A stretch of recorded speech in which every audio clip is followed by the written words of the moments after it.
இன்று நான் அடைந்த ஆனந்தத்திற்கு எல்லையே இல்லை.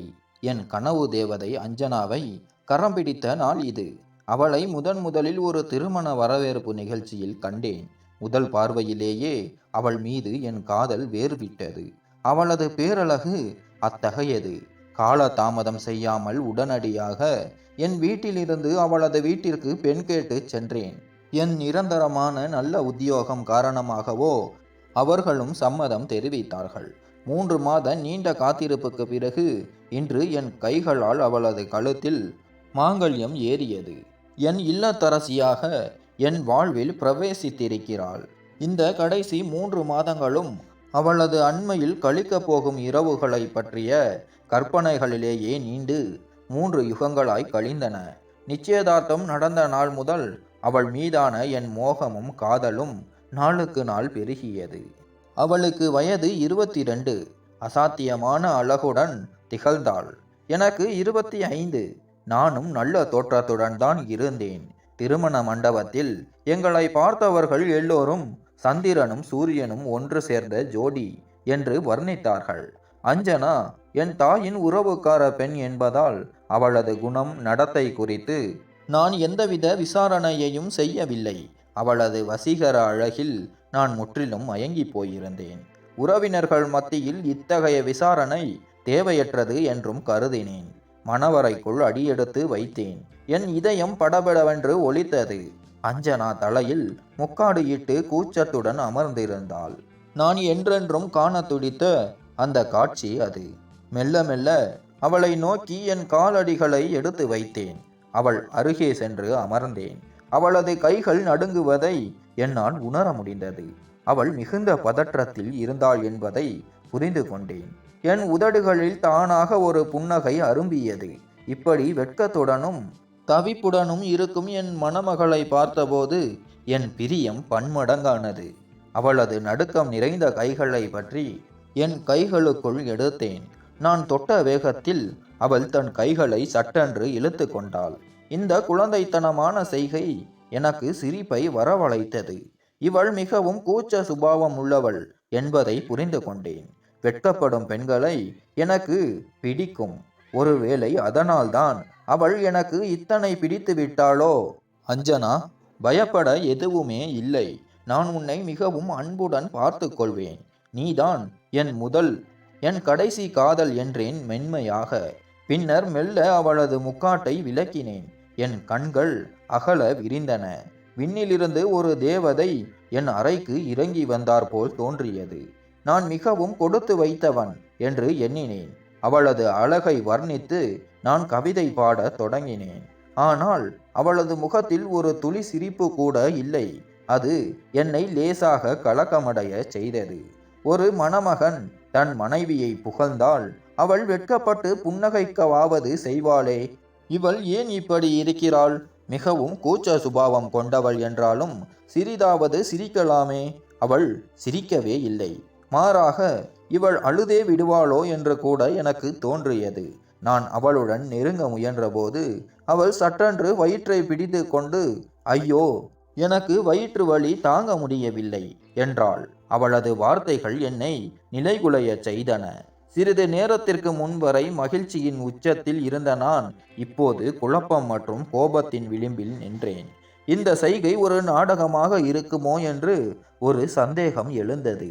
என்னுடன் நெருங்குவதை தவிர்க்கவே அவள் இவ்வாறு நடிக்கிறாளோ? சரி, நான் உனக்கு வலி நிவாரணி மாத்திரை எடுத்து வருகிறேன் என்று கூறிவிட்டு அறையை விட்டு வெளியேறினேன். வெளியே வந்த பிறகும் என் மனம் அமைதியடையவில்லை. என் மனைவிக்கு வயிற்று வலி, அதனால் மாத்திரை வேண்டும் என்று வீட்டில் இருப்பவர்களிடம் எப்படி சொல்வது? இதையெல்லாம் யோசிக்கவே எனக்கு மிகவும் சங்கடமாக இருந்தது. அந்த நேரத்தில் வீட்டில் அனைவரும் தூங்கிக் கொண்டிருந்ததால் வீட்டுக்குள் ஒரே அமைதி நிலவியது. வரவேற்பறையில் மருந்தை தேட ஆரம்பித்தேன். மாத்திரை கிடைத்தது. அதை எடுத்துக்கொண்டு நான் திரும்ப இருந்தபோது என் அத்தை மகன் சஞ்சய் என்னை பார்த்து விட்டான். என் தோளில் கையை வைத்த அவன் ஒருவித அர்த்தமுள்ள புன்னகையுடன், எல்லாம் சரியா இருக்கா என்று கேட்டான். ஓ, எல்லாம் சரியா இருக்கு. என் மனைவிக்கு உடம்பு சரியில்லை, அதான் மாத்திரை எடுத்து போறேன் என்றேன். சஞ்சய் அதற்கு, ஆஹா, திருமணமான முதல் இரவுல பெண்கள் இப்படித்தான் ஏதாச்சும் ஒரு காரணத்தை சொல்லுவாங்க. அதுவும் குறிப்பா தனக்கு பிடிச்ச கணவன் அமையாத பெண்கள் இந்த மாதிரி உடல் நல குறைவுன்னு சொல்லி சாக்கு போக்கு சொல்லுவாங்க. உனக்கும் அவளுக்கும் விருப்பம் இல்லைனா இப்படித்தான் நடக்கும். அவ உன்னை விரும்புனா இந்த ராத்திரியில நீ வெளியில நிக்க வேண்டிய தேவை வந்திருக்காதே என்று அனர்த்தம் பொருந்திய வார்த்தைகளை கொட்டினான். சஞ்சயின் வார்த்தைகள் என் மனதை சுட்டரித்தன. என் இரத்தத்தில் அனல் பரவியது. பயங்கர கோபம் வந்தது. ஆனால் திருமண வீட்டில் நான் ஒரு பிரச்சனையை உருவாக்க விரும்பவில்லை. சிறிது நேரத்திற்கு முன் என் மனைவிக்கு நிஜமாகவே வலி இருக்குமோ என்று நினைத்தேன். இப்போது சஞ்சயின் பேச்சை கேட்ட பிறகு அவளது நோக்கம் வேறு என்று தோன்றியது. அஞ்சனாவுக்கு உண்மையில் இந்த திருமணத்தில் விருப்பமில்லையா? விருப்பமில்லை என்றால் ஏன் சம்மதித்தாள்? எனக்கு தெரிந்தவரை அவள் சம்மதம் தெரிவித்துதான் இந்த திருமணம் நடந்தது. பிறகுதான் உரைத்தது. என் மனதிற்குள் சஞ்சய் ஒரு தேவையில்லா விஷயத்தை சொல்லி கலக்கிவிட்டான். கணவன் மனைவி உறவை கெடுக்கவே சிலர் இப்படி பேசுவார்கள் என்று எனக்கு தெரியும். இப்போது இப்படி விசித்திரமாக பேசிய சஞ்சய்க்கு தனக்கு திருமணமாகவில்லையே என்ற ஏக்கம் இருந்தது. ஒருவேளை என் திருமணத்தை பார்த்து பொறாமை கொண்ட அவன் என் சந்தோஷத்தை கெடுக்க இப்படி பேசியிருக்கலாம் என்று தோன்றியது. அந்த கெட்ட எண்ணங்களை உதறி தள்ளினேன். என் அறைக்குள் நுழைந்தேன். அஞ்சனா வயிற்றை பிடித்து கொண்டு அமர்ந்திருந்தாள். கண்களில் கண்ணீர் வழிந்தது. பதறி போய் அவளிடம் ஓடினேன். மருந்தை கொடுத்து தண்ணீர் புகட்டினேன். அவளை சற்று நேரம் ஓய்வெடுக்க சொன்னேன். எப்படி இருந்தாலும் அவள் என் மனைவி. அவளை பாதுகாப்பது என் கடமை. அவளது வலி குறையட்டும் என்று அரை மணி நேரம் காத்திருந்தேன். அந்த காத்திருப்பு நேரத்தில் அவளிடம் பேச விரும்பினேன். ஆனால் அவளோ எந்த பேச்சிலும் ஆர்வம் காட்டவில்லை. அவளுக்கு கடுமையான வலி இருப்பது போல் தோன்றியது. யாரையும் பார்க்கவோ பேசவோ விரும்பவில்லை. விரக்தியில் என் மொபைலை எடுத்து விளையாடத் தொடங்கினேன். நீண்ட நேரம் விளையாடிய பிறகு தலையை தூக்கி பார்த்தேன். அஞ்சனா ஆழ்ந்த உறக்கத்தில் இருந்தாள். அந்த ஏமாற்றம் என்னை சுமையாக அழுத்தியது. இந்த ஒரு இரவுக்காக எவ்வளவு கனவுகளை சுமந்தேன். என் காதலி என் அருகில், என் மனைவியாக. இருவரும் அளவளாவி காதல் பொங்க பேசி எங்கள் வாழ்வை தொடங்க வேண்டிய இரவு இது. ஆனால் என் காதலை கூட முழுமையாக வெளிப்படுத்த எனக்கு சந்தர்ப்பம் கிடைக்கவில்லை. அவள் என் முன்னால் இருந்தாள். ஆனால் அவளை நெருங்க முடியவில்லை. எப்படி என்னால் தூங்க முடியும்? அவளை எழுப்ப வேண்டும் என்று அவள் தோளை தொட்டேன். அரை தூக்கத்தில் எனக்கு ரொம்ப வலிக்குது, நான் தூங்கணும் என்று மட்டும் முணங்கினாள். வேறு வழியின்றி நானும் ஏமாற்றத்துடன் படுத்து உறங்கினேன். காலையில் நான் விழித்தபோது அவள் சாதாரணமாக இருந்தாள். நானும் சாதாரணமாகவே இருந்தேன். முதல் இரவு இப்படி முடிந்து விட்டதே என்ற வருத்தம் இருந்தாலும் பாவம் அவளுக்கு உடல்நிலை சரியில்லாமல் இருந்தது என்று சமாதானம் செய்து கொண்டேன். இப்போது அவள் சௌகரியமாக இருந்தாள். என் காதலை தயக்கமின்றி வெளிப்படுத்தினேன். அவளை பார்த்த முதல் நொடியே நான் அவளது காதலனாகிவிட்ட கதையை சொன்னேன். என் வார்த்தைகளை கேட்டு அவள் முகம் மலர்ந்தது. மகிழ்ச்சியாக இருந்தாள், புன்னகைத்தாள், வெட்கப்பட்டாள். அவளது இந்த மகிழ்ச்சியான தோற்றம் எனக்கு ஆறுதல் அளித்தது. இரவில் அவளுக்கு நிஜமாகவே வலிதான் இருந்திருக்கும் என்று புரிந்து கொண்டேன். ஆனால் நான் அவளை நெருங்க முயன்றபோது அவள் மீண்டும் தன் வயிற்றை பிடித்து கொண்டாள். ஐயோ, இப்போ மறுபடியும் வலி ஆரம்பிச்சிடுச்சு என்றாள். அவள் சொன்னதை கேட்டு எனக்கு மிகுந்த குழப்பம் ஏற்பட்டது. கொஞ்ச நேரத்துக்கு முன்வரை சரியாக இருந்தவளுக்கு திடீரென எப்படி வலி வர முடியும்? அவளை மருத்துவரிடம் அழைத்து செல்லலாம் என்றால் அதற்கும் வழி இல்லை. திருமணம் முடிந்த முதல் நாளிலேயே மனைவியை கிளினிக் அழைத்து சென்றால் ஊர்க்காரர்கள் என்ன நினைப்பார்கள்? முதல் இரவிலேயே ஏதோ ஆகிவிட்டது என்று தவறாக பேசுவார்கள். இங்கு இத்தகைய விஷயங்களை மிகவும் தவறாக பேசுவார்கள். இவளுக்கு நிஜமாகவே வலி இருந்தாலும் நான் மருத்துவரிடம் கூட்டிச் சென்றால் வதந்திகள் கிளம்பி உறவுக்குள் அசிங்கம் வந்துவிடும் என்று எனக்கு தெரியும். நான் செய்வதறியாது திகைத்தேன். அவளது வலியை புறக்கணிக்க முடியவில்லை. ஊர் வதந்திக்கு பயந்து அவளை மருத்துவரிடம் அழைத்துச் செல்லவும் முடியவில்லை. என் திருமண வாழ்வின் முதல் நாள் ஒரு கசப்பான மர்மத்துடன் தொடங்கியது. நான் செலவு செய்த பணமும் திருமணத்தை ஆடம்பரமாக நடத்திய விதமும் தான் என் உறவினர்கள் மனதில் பொறாமையை தூண்டியிருந்தன. எங்கள் குடும்பம் பெரும் பணக்காரர்கள் இல்லை என்றாலும் எங்கள் சக்திக்கு மீறி செலவு செய்திருந்தோம். பொதுவாக மற்ற குடும்பத்தினர் திருமணங்களில் கஞ்சத்தனம் காட்டுவார்கள். இந்த பொறாமை கூட்டத்தினரிடையே திருமணமான முதல் காலையிலேயே என் மனைவியை மருத்துவமனைக்கு அழைத்துச் சென்றாலோ அல்லது வைத்தியரை வீட்டிற்கு வரவழைத்தாலோ அந்த விஷயம் வேறு விதமாக உருமாறி என் குடும்ப பெயருக்கே களங்கம் வந்துவிடும் என்று எனக்கு தெரியும். நான் அவளிடம் நீ ஓய்வு எடு என்று சொல்லிவிட்டு அறையின் விளக்குகளை அணைத்துவிட்டு வெளியே வந்தேன். வீட்டிலிருந்த அத்தனை சொந்த பந்தங்களும் இன்னும் திருமண விஷயமாக தங்கியிருந்தவர்களும் என் வாடிப்போன முகத்தை பார்த்தார்கள். அவர்கள் யாரும் என்னிடம் நேரடியாக எதுவும் கேட்கவில்லை. ஆனால் அவர்களது கண்கள் 1000 கேள்விகளை கேட்டன. நான் சந்தோஷமாக இருப்பதைப் போல நடிக்க எவ்வளவோ முயன்றேன். ஆனால் என் மனதின் துயரம் என் கண்களில் தெரிந்துவிட்டது. கொஞ்ச நேரம் கழித்து என் சோர்வை மறைக்க முயன்று நான் அறைக்குள் திரும்பினேன். அப்போது என் மனைவி அஞ்சனா படுக்கையில் இல்லை. குளியல் அறையிலிருந்து தண்ணீர் விழும் சத்தம் கேட்டது. ஒருவேளை அவள் குளித்து கொண்டிருக்கலாம்.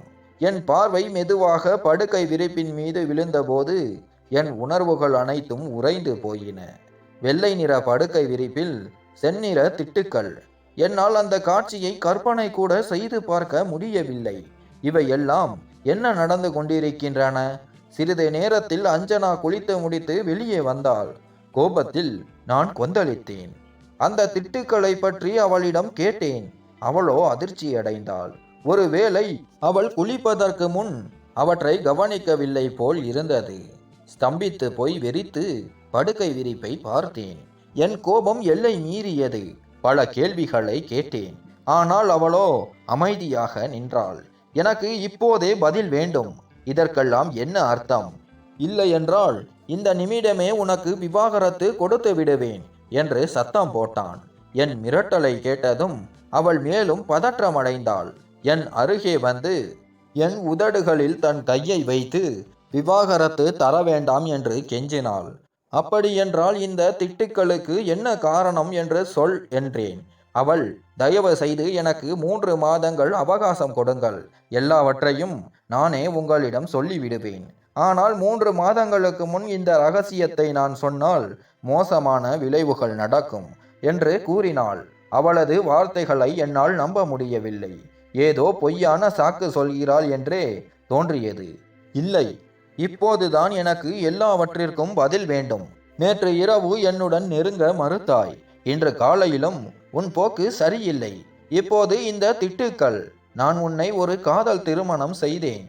காதல் வெறியில் உன்னை பற்றி ஒரு விசாரணை கூட செய்யவில்லை. ஆனால் இப்போது உன் மீது எனக்கு சந்தேகம் வருகிறது. உன்னை திருமணம் செய்ததே தவறோ என்று தோன்றுகிறது. 3 மாதங்களுக்கு பிறகுதான் சொல்லக்கூடிய ரகசியம் உனக்கு என்ன இருக்கிறது என்று மெதுவாகவும் ஆனால் ஆவேசமாகவும் கேட்டேன். என் குரல் அறையை விட்டு வெளியே கேட்டால் அது எனக்கே அவமானம். என் மகிழ்ச்சிக்கு வேட்டு வைக்கும் என் உறவினர்களுக்கு மேலும் சந்தோஷம் அளிக்க நான் விரும்பவில்லை. என் நிலைமை எப்படி இருந்தாலும் என் ரகசியத்தை நான் அவர்களுக்கு சொல்ல மாட்டேன். என் கோபத்தை பார்த்த அஞ்சனா கலங்கி போனாள். சட்டென்று அவள் அழத் தொடங்கிவிட்டாள். அவள் கண்களிலிருந்து தாரை தாரையாக கண்ணீர் வழிந்தது.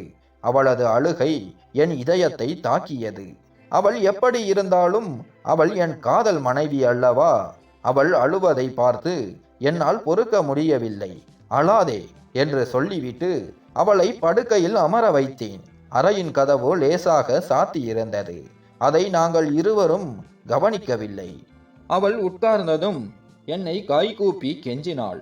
தயவு செய்து இந்த ரகசியத்தை யாரிடமும் சொல்லிவிடாதீங்க. என் மானம் இப்போது உங்கள் கையில் இருக்கு. என்னையும் உங்களையும் நாமே அழித்து கொள்ளும் எந்த தவறான முடிவையும் எடுக்காதீர்கள். தயவு செய்து என் பேச்சை கேளுங்க என்று அவள் மேலும் மேலும் சூழ்நிலையை குழப்பிக்கொண்டே போனாள். அப்போதுதான் என் பின்னால் ஒரு குரல் கேட்டது. அந்த குரலை கேட்டு நான் சிலையாகி திரும்பி பார்த்தேன். என் மாமன் மகன் சஞ்சய் கதவருகே நின்று சந்தேகத்துடன் எங்களை பார்த்து கொண்டிருந்தான். அவளது அழுகையை சற்றென்று துடைத்து கொண்டு அஞ்சனாவும் அவனை பார்த்தாள். கோபத்துடன் அவன் முன்னேறி வந்தான். என்ன ஆச்சு அஞ்சனா? ஏன் அலற? கௌதம் உன்னை கண்டிக்கிறானா? சொல்லு, இப்போதே போய் எல்லோர்கிட்டையும் சொல்றேன் என்றான். சஞ்சயின் இந்த அணுகுமுறையை கண்டு நான் அதிர்ச்சியில் உறைந்தேன். அவன் யார்? என் மனைவியிடம் இவ்வளவு உரிமை எடுத்து பேசுவதற்கு? என் மனைவி என்னை தவிர வேறு யாரையும் இப்படி சந்தோஷமாக பார்த்தது இல்லையே. அப்படி எதுவும் இல்லை. அவங்க வீட்டுக்காரங்களை நினைச்சு அஞ்சனா அழுதுட்டா. நான் சமாதானம் செஞ்சிட்டேன், அவ்வளவுதான். நீ போ என்று சமாளித்தேன். அந்த நொடியில் சஞ்சய் மீது எனக்கு கடும் கோபம் வந்தது. என் மனைவியுடன் இவ்வளவு நெருக்கமாக அவன் பேசுவது ஏன்? ஒருவேளை இதுதான் என் மனைவி என்னை பார்த்து அஞ்சாமல் இருக்க காரணமோ? மிகுந்த சிரமத்துடன் என் உணர்வுகளை அடக்கி கொண்டேன். விருந்து முடிந்து விட்டதால் அனைவரும் கிளம்பி சென்று கொண்டிருந்தார்கள். அஞ்சனாவை என் அத்தை அழைக்கச் சொன்னதால் அறைக்கு வெளியே சென்றாள். கணவனாகிய நானே அவளை அழைக்க போனேன். அறைக்குள் நுழையும் போது கதவு லேசாக திறந்திருந்தது. உள்ளே பார்த்த எனக்கு என் கால்கள் மரத்து போயின. அஞ்சனாவும் என் தம்பியும் மிகவும் நெருக்கமாக நின்று பேசிக் கொண்டிருந்தார்கள். என் பிம்பம் கண்ணாடியில் தெரிந்ததை பார்த்ததும் என் தம்பி நிமிர்ந்தான். அண்ணா, அது அண்ணி தலையில் ஒரு சேஃப்டி பின் மாட்டிக்கிச்சு, அதைத்தான் எடுத்து விட உதவி செஞ்சேன் என்று பதற்றத்துடன் சமாளித்தான். அவன் குழப்பத்தில் இருந்தான் என்பது அப்பண்டமாக தெரிந்தது. என் மனதில் 1000 எண்ணங்கள் சுழன்றன. என் மனைவி என்னை தவிர எல்லோரிடமும் சந்தோஷமாக பேசுகிறாளே, என்னிடம் என்ன குறை கண்டாள்? மீண்டும் அந்த படுக்கை விரிப்பின் செந்நிற திட்டுக்கள் என் கண் முன் வந்து போயின. நான் சென்ற பிறகு யார் என் அறைக்குள் வந்தார்கள்? என் மனைவியின் குணம் உண்மையிலேயே இவ்வளவு மோசமானதா? வெளியே வந்த நான் சொந்தக்காரர்களிடம் கஷ்டப்பட்டு பேசினேன். என் மாமாவின் குடும்பம் கிளம்ப தயாரானது. அப்போது என் மாமன் மகன் சஞ்சய் சற்று தயங்கி, அடடா, என் வாட்சை காணோம், எங்க வச்சேன்னு தெரியல என்றான். அந்த நொடியில் என் மனைவி அஞ்சனா உடன் குறுக்கிட்டு, அது நம்ம ரூம்ல சைடு டேபிள் மேல இருக்கு என்று சாதாரணமாக கூறினாள். அந்த வார்த்தைகளை கேட்டதும் நான் அதிர்ந்து போனேன். என் தம்பியை தொடர்ந்து என் மாமன் மகன் சஞ்சய். இவன் வாட்ச் என் அறையில் என்ன செய்கிறது? யார் என் உரிமையை திருடியது? என் இதயம் துண்டு துண்டானது. என் மீது, எல்லாவற்றின் மீதும் எனக்கு வெறுப்பு உண்டானது. நான் இவ்வளவு ஆசைப்பட்டு திருமணம் செய்தவள் இந்த 2 நாட்களுக்குள் என்னை என் கண்ணு முன்னாலேயே அசிங்கப்படுத்தி விட்டாளே. பார்வைக்கு எவ்வளவு அப்பாவியாக தெரிந்தாள். ஆனால் அஞ்சனா இவ்வளவு மோசமானவளாக இருப்பாள் என்று நான் கற்பனை கூட செய்யவில்லை. ஆனால் அதற்கு காரணமானவர்கள் என் தம்பியும் என் மாமன் மகன் சஞ்சயும் தான். என் தம்பி பல பெண்களை ஏமாற்றுவான் என்று எனக்கு தெரியும். ஆனால் வீட்டுக்குள்ளேயே அவன் தன் அண்ணியின் மீது இப்படி செய்வான் என்று நான் நினைக்கவில்லை. என் சந்தேகம் இப்போது சஞ்சய் மீதும் திரும்பியது. அவனுடைய வாட்ச் என் அறையில் என்ன செய்தது? உடனே நான் காரின் சாவியை எடுத்துக்கொண்டு வீட்டை விட்டு வெளியேறினேன். நான் தனியாக இருக்க விரும்பினேன். என் கனவுகள் அனைத்தும் நொறுங்கி போயின. நேரம் போனதே தெரியவில்லை. அம்மா அப்பா இருவரும் மொபைலில் தொடர்ந்து அழைத்து கொண்டே இருந்தார்கள். அவர்களின் புதிதாக திருமணமான மருமகள் எந்த காரியத்தில் இறங்கி இருக்கிறாள் என்று நான் எப்படி அவர்களிடம் சொல்லுவேன்? ஏதோ ஒரு பொய்யை சொல்லிவிட்டு நான் வீட்டிற்கு திரும்பினேன். அம்மா, புதிதாய் கல்யாணமான பொண்டாட்டியை விட்டுட்டு எங்கே போன என்று திட்டி தீர்த்தார்கள். வெளியே சாப்பிட்டு வந்ததாக கூறினேன். எனக்கு பசியே இல்லை. என் பாதை என் அறை நோக்கியே சென்றது. இன்று எப்படியாவது என் மனைவியுடன் மனம் விட்டு பேசியாக வேண்டும். அவள் ஏன் என்னை தூரம் செய்தாள்? நான் அறைக்குள் நுழைந்தபோது வெளிச்சம் இல்லை. லைட்டை போட்டேன். படுக்கையில் என் மனைவி போர்வையால் முழுவதுமாக போர்த்தி கொண்டு படுத்திருந்தாள். எனக்கு அளவு கடந்த கோபம் வந்தது. இன்று எல்லா உண்மையையும் கேட்டு தெரிந்து கொள்ள வேண்டும். நான் போர்வையை இழுத்தேன். நான் ஒரு கணம் திகைத்து நின்றேன். படுக்கையில் அஞ்சனா இல்லை. போர்வையை நன்றாக போர்த்தி அவள் படுத்திருப்பது போல் ஒரு தலையணை இருந்தது. அவள் இங்கே இல்லை என்றால் எங்கே போனாள்? என் ஆத்திரத்தை கிளற அவள் இப்படி விளையாடுகிறாளா? அப்போது என் கால்கள் தானாகவே தன் தம்பியின் அறை நோக்கி சென்றன. அவன் அறையை நான் நெருங்குவதற்கு முன்பே மெல்லிய குரல் பேச்சு சத்தம் கேட்டது. அது என் மனைவியின் குரல்தான். அந்த குரல் பால்கேனியில் இருந்து வந்தது. நான் சத்தம் போடாமல் ஜன்னல் அருகே சென்று ஒட்டிக்கொண்டேன். அவள் பேசிய வார்த்தைகள் என் மனதை மேலும் சிதைத்தன, கோபத்தை அதிகப்படுத்தின. கௌதமுக்கு தெரிய வாய்ப்பு இல்லையே. உனக்கு தெரியும்ல, எந்த கணவனும் இதை பொறுத்துக்க மாட்டான். இந்த ரகசியம் வெளியே தெரிஞ்சா என் உயிருக்கே ஆபத்து வந்துவிடும். நேற்றிரவு ரொம்ப கஷ்டப்பட்டு தான் அவனை சமாளிச்சேன். இவன் என்று அவள் யாரை சொல்கிறாள்? என் தம்பியை பார்த்தா அல்லது சஞ்சயை பார்த்தா? சாக்கு போக்கு சொல்லி நான் அவர்களை என்னிடம் இருந்து விலக்கி வைத்தேன். இல்லாவிட்டால் இந்த நிமிடத்தில் நான் இங்கு நின்று இருக்க மாட்டேன் என்று அவள் பேசி முடித்தாள். என் காதுகளில் அந்த வார்த்தைகளை கேட்ட பிறகு மேலும் கேட்கும் சக்தி என்னிடம் இல்லை. என் மூச்சு நின்று போவது போல் உணர்ந்தேன். எவ்வளவு பெரிய துரோகம் இழைத்து விட்டாள் அஞ்சனா! என்னை கேலி பொருளாக்கி விட்டாளே! நான் மெல்ல என் அறைக்கு திரும்பினேன். சிறிது நேரத்தில் அஞ்சனா அறைக்குள் வந்தாள். நான் அமர்ந்திருந்ததை பார்த்தவள் சட்டென்று ஸ்தம்பித்தாள். நான் நேரத்தை வீணடிக்க விரும்பவில்லை. நீ ஏன் என்னை திருமணம் செய்து கொள்ள சம்மதித்தாய்? நீ வேறு யாரையோ காதலிக்கும் போது ஏன் இந்த பொய்யான உறவை ஆரம்பித்தாய் என்று கேட்டேன். என் கேள்வியை கேட்டு அவளது முகம் வெளிறு போயிற்று. உடனடியாக என் அருகே வந்து அமர்ந்து, அப்படி இல்லை, நான் உங்களை மட்டும்தான் காதலிக்கிறேன், வேறு யாரையும் பற்றி நான் நினைத்ததில்லை என்று சத்தியம் செய்தாள். ஆனால் அவள் சொன்ன ஒவ்வொரு வார்த்தையும் எனக்கு பொய்யாகவே பட்டது. நான் அவளது கையை உதறிவிட்டு, பொய் சொல்லாதே, அப்படியானால் ஏன் என்னிடம் இருந்து விலகிச் செல்ல முயற்சிக்கிறாய்? அந்த திட்டுக்களுக்கு நான் என்ன அர்த்தம் எடுத்துக்கொள்வது என்று கேட்டேன். என் கேள்விக்கு பதிலாக அவள் மீண்டும் மௌனம் காத்தாள். பிறகு நான் அனைத்தையும் சொல்கிறேன், ஆனால் அதற்காக நீங்கள் 3 மாதங்கள் காத்திருக்க வேண்டும் என்று வினோதமாக பதில் சொன்னாள். என் பொறுமை முழுவதும் பறிபோயின. என் மனதிற்குள் விஷம் போன்ற எண்ணங்கள் ஒட்டி கொண்டிருந்தன. என் மாமன் மகனா? என் தம்பியா? அல்லது வேறு யாராவது ஒருத்தனா? என் மனைவிக்கு திருமணத்திற்கு முன்பிருந்தே ஆலோசனை கூறி என்னிடம் இருந்து விலகி இருக்க சொல்கிறான். அவள் ஏற்கனவே இன்னொருவனை அறிந்திருக்கிறாள். ஆனால் அது யார்? இந்த கேள்வியால் உள்ளுக்குள் எரிந்து கொண்டிருந்தேன். அஞ்சனா தூங்கிவிட்டாள். நான் விழித்திருப்பது வீண் என்று கருதி நானும் அமைதியாக உறங்கினேன். நாட்கள் நகர்ந்தன. அஞ்சனாவுடன் நான் அதிகம் பேச மாட்டேன்.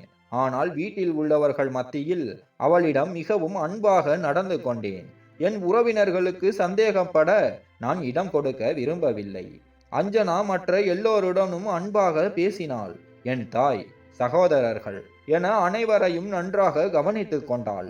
வீட்டு வேலைகளில் உதவினாள். ஆனால் இரவில் அறைக்கு வந்தால் போதும், காலில் வலி, வயிற்றில் வலி என்று சொல்லி என்னை தவிர்ப்பதில் அவளது எண்ணம் தெளிவாக இருந்தது. மூடிய அறைக்குள் நாங்கள் இருவரும் முற்றிலும் அந்நியர்களாக வாழ்ந்தோம்.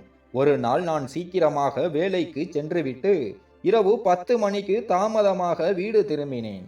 நான் அறைக்கு வந்தபோது அஞ்சனா இல்லை. வீடு முழுவதும் தேடினேன். அம்மாவிடம் அஞ்சனாவை காணும் என்று கேட்டேன். அம்மா முறைத்துவிட்டு, உடனே மறந்து விட்டாயா? காலையில நீதானே அவளை உன் கூட கூட்டிட்டு போன என்றார். எனக்கு இந்த முறை ஆச்சரியம் கூடியது. நான் கூட்டிட்டு போகலையேம்மா, நான் சீக்கிரமா கிளம்பிட்டேன் என்றேன். என் பேச்சை கேட்டதும் அம்மாவும் அதிர்ச்சி அடைந்தார். பிறகு என்னிடம், நீதானே சின்ன பையன் கிட்ட அஞ்சனாவை அவங்க வீட்டில் விட்டுட்டு அப்படியே நீ உன் வேலைக்கு கிளம்பிடுன்னு சொன்ன என்றார். வியப்பில் உறைந்த நான் அம்மாவையே பார்த்தேன். அம்மாவின் முகத்திலும் குழப்பம் தெரிந்தது. நான் நிலைமையை புரிந்து கொண்டு, ஆமாம் ஆமாம், நான் தான் சொன்னேன், வேலை பழுவுல மறந்துட்டேன் என்று சமாளித்தேன். அம்மாவுக்கு சற்று சமாதானம் வந்தது. ஆனால் உள்ளுக்குள் நான் கொதித்து கொண்டிருந்தேன். என் மனைவி என் தம்பியுடனா வெளியே சென்றால் கடும் கோபம் தலைக்கேறியது. என் பார்வை மேஜை மீது கிடந்த அஞ்சனாவின் மொபைல் மீது விழுந்தது. அவள் அன்று பேசிய தொலைபேசி உரையாடல் நினைவுக்கு வந்தது. மொபைலை திறந்து அழைப்பு வரலாற்றை சரிபார்த்தேன். அதிர்ஷ்டவசமாக அது அழிக்கப்படவில்லை. அன்று அவள் பேசிய அழைப்பின் பெயரை கண்டதும் எனக்கு அதிர்ச்சி உண்டானது. பரி என்று இருந்தது. அது அஞ்சனாவின் மறுபெயராக இருக்குமோ? சந்தேகத்தை தீர்க்க அந்த எண்ணை நானே அழைத்தேன். ஒரு சில கணங்களுக்கு பிறகு மறுமுனையில் ஒரு ஆணிடம் இருந்து குரல் கேட்டது. இதை கேட்டு என் ஆன்மா உறைந்து போனது போல உணர்ந்தேன். அவன் திரும்ப திரும்ப ஹலோ அனாபியா என்று அழைத்தான். அந்த குரல் முற்றிலும் அறிமுகமில்லாத குரல். என் தம்பியின் குரலும் இல்லை, என் மாமன் மகனின் குரலும் இல்லை. என் கோபம் உச்சத்தை அடைந்தது. திடீரென எனக்கு ஒரு மின்னல் போல ஒரு சந்தேகம் எழுந்தது. ஒருவேளை அது அஞ்சனாவின் அக்கா கணவரின் குரலாக இருக்குமோ? யோசனையை நிறுத்திவிட்டு என் மனைவிக்காக காத்திருந்தேன். 5 நிமிடங்களுக்கு பிறகு அஞ்சனா அறைக்குள் வந்தாள். தரையில் கிடந்த மொபைலின் உடைந்த பாகங்களையும் என் கோபத்தையும் பார்த்து தயங்கி நின்றாள். என்ன ஆச்சு கௌதம், ஏன் இவ்வளவு கோபமாயிருக்கீங்க என்று கேட்டாள். அவள் பேச ஆரம்பித்த வேகத்திலேயே நான் அவள் கன்னத்தில் அறைந்தேன். அவள் தரையில் விழுந்தாள். யார் அவன்? இன்னைக்கு நீ யார பார்க்க போன? சொல் என்று சத்தமிட்டேன். அவள் விழித்தாள். திடீரென வாந்தி எடுப்பது போல் உணர்ந்து வயிற்றை பிடித்து அழுது கொண்டே குளியலறைக்குள் ஓடினாள். அவளது அந்த நிலை என்னை திகைக்க வைத்தது. அவள் நிலை மேலும் குழப்பத்தை ஏற்படுத்தியது. குளியல் அறையிலிருந்து வெளியே வந்தவள் முகமெல்லாம் வெளிரி அழுது கொண்டே நின்றாள். நான் உங்களை கைகூப்பி கெஞ்சுகிறேன், என் மீது இப்படிப்பட்ட இழிவான பழியை சுமத்தாதீங்க. நான் ஒருபோதும் வேறு யாருடனும் எந்த உறவும் வைத்து கொண்டதில்லை. என் மீது நம்பிக்கை வைங்க என்று அழுதாள். அதை சொல்லிக் கொண்டிருக்கும் போதே அவள் மயங்கி தரையில் விழுந்தாள். அவளது நிலைமையை பார்த்ததும் எனக்கு சிறிதும் இரக்கம் வரவில்லை. என் மனதில் புயல் வீசியது. அவள் என் புனிதத்தை களங்கப்படுத்தினாள். இப்போது இந்த நிலைமை மேலும் என்னை துன்புறுத்தியது. என் மனதில் ஒரு புதிய சந்தேகம் பிறந்தது. ஒருவேளை அவள் வேறு யாருக்கோ தாயாக போகிறாளோ? அப்போது என் தம்பி அறைக்குள் வந்தான். சஞ்சனா மயங்கி கிடப்பதை பார்த்ததும் பதற்றத்துடன் அவள் பக்கம் வந்தான். அன்னிக்கு என்ன ஆச்சு, நீங்க என்ன செஞ்சீங்க என்று கேட்டான். என் தம்பியின் இந்த செயலால் அவன் மீது மேலும் கோபம் வந்தது. என் மனைவியை தொட உனக்கு எவ்வளவு தைரியம் என்று கோபமாக சத்தம் போட்டேன். நான் இவ்வளவு சத்தம் போட்டதில்லை. என் குரலை கேட்டு அம்மாவும் ஓடி வந்தார். அஞ்சனா மயங்கி கிடந்ததை பார்த்ததும் என்னை கேள்வி கேட்க ஆரம்பித்தார். நான் எதுவும் சொல்லவில்லை. சிறிது நேரம் கழித்து அஞ்சனாவை மருத்துவமனைக்கு அழைத்து சென்றோம். அம்மா மிகவும் கவலையாக இருந்தார். இரவு 11 மணி இருக்கும். அப்போது அஞ்சனாவின் அக்கா மற்றும் அவரது கணவர் மருத்துவமனைக்குள் நுழைந்தனர். அவர்களை பார்த்து நான் அதிர்ச்சியடைந்தேன். அவர்களுக்கு யார் தகவல் கொடுத்தது? அஞ்சனாவின் அக்கா கணவரை பார்த்ததும் என் இரத்தத்தில் கோபம் சுழன்றது. அவர் அருகில் சென்று அஞ்சனா மயக்கமடைந்ததை சொன்னேன். அப்போது அவர் கொஞ்ச நேரத்துக்கு முன்னாடி அஞ்சனா கூப்பிட்டாள். ஆனா அவ எதையும் பேசல. அதனால நாங்க வீட்டுக்கு போய் பார்க்க போனோம். அங்க நீங்க எல்லாரும் ஆஸ்பத்திரிக்கு வந்தது தெரிஞ்சு இங்கே வந்தோம் என்றார். சிறிது நேரம் கழித்து அஞ்சனாவுக்கு மயக்கம் தெளிந்தது. என் சந்தேகத்தை போக்கிக் கொள்ள நான் மட்டும் தனியாக மருத்துவரிடம் பேசினேன். அஞ்சனா கர்ப்பமாக இருக்கிறாளா என்று கேட்டேன். மருத்துவரோ பதற்றமடைந்தார். விஷயத்தை மாற்ற முயற்சி செய்து இரத்த அழுத்தம் குறைந்ததால் மயக்கமடைந்து விட்டார். அவள் உணவு விஷயத்தில் நன்றாக கவனித்துக் கொள்ள வேண்டும், சரியாகி விடுவாள் என்றார். வீட்டிற்கு செல்லும் வழியில் நான் அஞ்சனாவுடன் ஒரு வார்த்தை கூட பேசவில்லை. அவளும் கலங்கி போயிருந்தாள். என் சந்தேகம் இன்னும் என் தம்பி மீதுதான் இருந்தது. அவனது பழக்க வழக்கங்கள் எனக்கு தெரியும். அவனுக்கு கிடைத்த வாய்ப்பை பயன்படுத்தி அஞ்சனாவுடன் நெருங்கி இருப்பான் என்று உறுதியாக நம்பினேன். இப்படிப்பட்ட எண்ணங்கள் என் தம்பி மீதும் மனைவி மீதும் எனக்கு வெறுப்பை உண்டாக்கின. நாட்கள் ஓடின. 3 மாதங்கள் நிறைவடைந்தன. 3 மாதங்கள் முடிந்ததும் அஞ்சனாவுக்கு விவாகரத்து கொடுக்க நான் முடிவு செய்தேன். ஒரு நாள் நான் சீக்கிரமாக வீடு திரும்பினேன். வீடு அமைதியாக இருந்தது. என் அறை பக்கம் போகும்போது முணுமுணுக்கும் சத்தம் கேட்டது. என் நம்பிக்கை எப்போதோ உடைந்து விட்டது. இப்போது என் மானமே மிச்சம் இருந்தது. என் மனைவி என் திருமண உறவில் இருக்கும்போது இது போன்ற அத்துமீறல்களை செய்ய விடமாட்டேன். உள்ளே இருந்து என் மனைவியின் குரல் கேட்டது. அக்கா, இந்த 3 மாசம் எப்ப முடியும்னு தெரியல. கௌதமுக்கு எல்லாத்தையும் உண்மையா சொல்லணும். அவரை இப்படி துன்பத்தில் பார்க்கிறது எனக்கு ரொம்ப கஷ்டமா இருக்கு. அவள் தன் அக்காவுடன் பேசி கொண்டிருந்தாள். அவள் அக்கா, சரி, நீ நாளைக்கு டாக்டர்கிட்ட போ. ஒருவேளை உனக்கும் கௌதமுக்கும் உள்ள இடைவெளிய போக்க ஏதாச்சும் ஒரு வழி சொல்லுவாங்க என்றாள். அஞ்சனா நாளைக்கு மருத்துவமனைக்கு செல்கிறாள் என்று தெரிந்து கொண்டேன். ஆனால் எதற்காக? இதை எப்படியாவது நான் தெரிந்து கொள்ள வேண்டும். மறுநாள் காலையில் வேலைக்கு போவது போல் நாடகம் செய்துவிட்டு சீக்கிரமாக கிளம்பினேன். 9 மணிக்கு என் மனைவி வீட்டிலிருந்து கிளம்பி ஒரு ஆட்டோவில் சென்றாள்.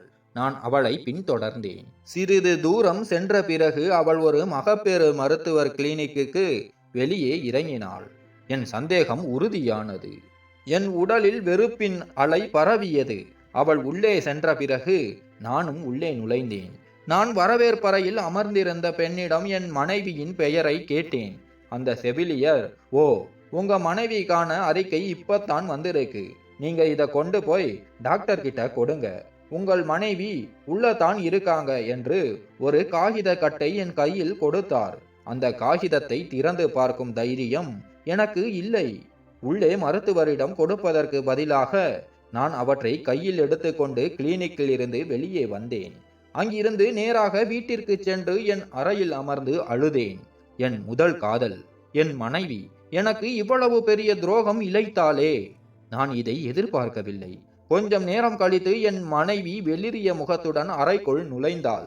வந்ததும், நீங்கள் என் உண்மையை அறிந்து கொண்டீர்கள் அல்லவா என்று கேட்டாள். அவளது கேள்விக்கு நான் ஆமாம், அறிந்து கொண்டேன் என்றேன். உடனே அவள், அப்படியானால் இப்போது என் காதல் மீது உங்கள் எல்லா சந்தேகங்களும் தீர்ந்து விட்டிருக்குமே, என் மீது உங்களுக்கு நம்பிக்கை வந்திருக்குமே என்று கேட்டாள். என்ன சொல்லுகிறாள் அவள்? என்ன காதல், என்ன நம்பிக்கை?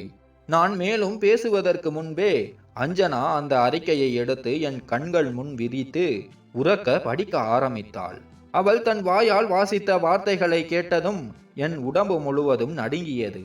பூமி பிளந்து நான் அதனுள் புதைந்து போக வேண்டும் என்று தோன்றியது. அவள் சொன்னாள், எனக்கு ஒரு உடல்நல பிரச்சனை இருந்தது, அதனால்தான் என் கணவருடன் நெருங்க முடியவில்லை. என் திருமணம் சீக்கிரமாக ஏற்பாடு செய்யப்பட்டதால் என்னுடைய மருத்துவர் 3 மாதங்களுக்கு இந்த மாத்திரைகளை சாப்பிடச் சொன்னார்.